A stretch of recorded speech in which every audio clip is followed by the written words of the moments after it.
Le 5 octobre 1914, le mécanicien Louis Queneau abat un avion allemand à l'aide d'un fusil de chasse. Il s'agit là de la première victoire aérienne de l'histoire. L'utilisation de ces premiers aéronefs restait pourtant tout autre, comme le Taube.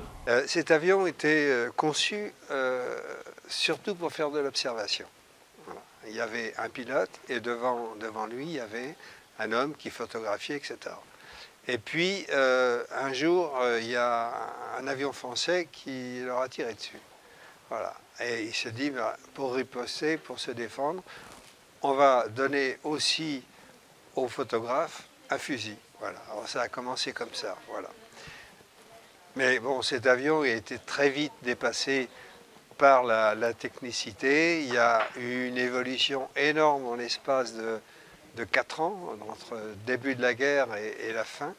Et on en voit l'exemple avec l'Oniopor qui se trouve au-dessus, qui se trouve en face. L'Oniopor, c'est un avion français, hein, fabriqué par Nieuport. Voilà. Et ici, il y a une version élaborée qui s'appelle le Nieuport 28. Voilà.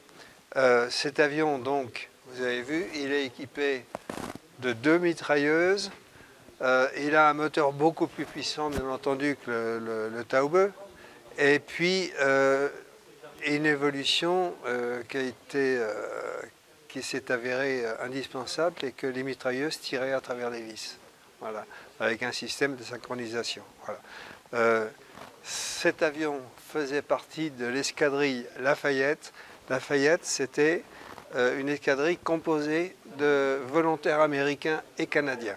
Voilà. Alors c'est surtout américain. C'est pour ça qu'on voit sur le fuselage, eh bien, le chapeau de l'oncle Sam. Voilà. Et puis, une erreur que j'ai reproduite sur cet appareil, c'est les cocardes. Les cocardes, elles sont, les nôtres, elles sont bleu, blanc, rouge, donc le bleu au milieu. Et ici, eh bien, les Américains ont peint ça un peu trop rapidement et ils ont mis des cocardes blanc au milieu, bleu et rouge. Voilà. Et donc j'ai reproduit l'erreur qui avait été faite. Voilà. Il existait à peine 130 avions au début de 1914. Pendant les 4 années de guerre, plus de 56 000 avions et 92 000 moteurs ont été fabriqués en France. Une production impressionnante.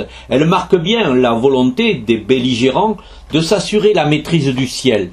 Michel Tard, collectionneur d'objets liés à cette période, détient une pièce rare issue d'un combat aérien perdu par un pilote français. Il n'a pas vu un avion allemand qui l'avait pris en chasse. Cet avion allemand l'a mitraillé. Donc bien sûr les balles se sont logées dans sa cuisse et il y en a une qui est passée à travers la pale de l'avion. Donc on aperçoit l'impact. Et quand il a réussi à se poser, les soldats qui sont venus à ce secours ont récupéré la pale de l'avion. Et quand il s'est réveillé sur son lit d'hôpital, il a donc récupéré cette pale d'avion qu'il a gardée jusqu'à sa mort à l'âge de 92 ans.